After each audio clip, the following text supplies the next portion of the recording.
There's lots of anticipation recently upon these two particular videos. That's right, the two videos from His Royal Highness the Prince of Wales, Prince William, and sometimes known as the Duke of Sussex, Prince Harry, all to celebrate very special award winners for the Diana Awards.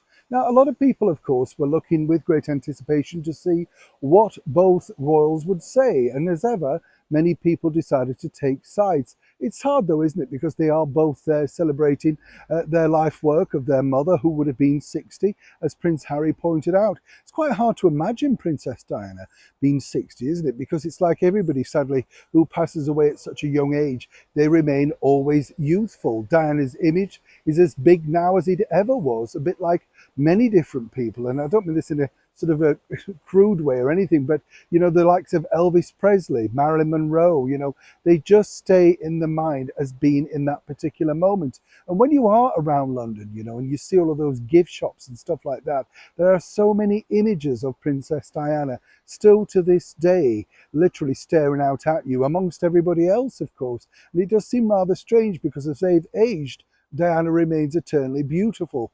Now, the bigger problem that they had, Harry and Meghan both releasing these particular videos, was simply the great void between the two brothers that were once so close. A problem as well, according to a very good source, which has angered His Majesty the King, was basically how everything was about the two brothers and their messages, nothing really about the good deeds associated with the Diana Awards. And this is simply because, as a source pointed out to me, they could have coordinated the messages. Perhaps, in fact, you know, basically through both private offices, decided who wanted to say what.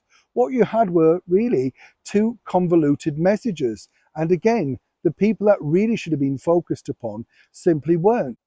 Are we going to see more of this in the future? And as one source pointed out to me, wouldn't it make better really if they basically decided 1 year one person to do the message and 1 year another, so that really the message is on point and gets the focus that it should be?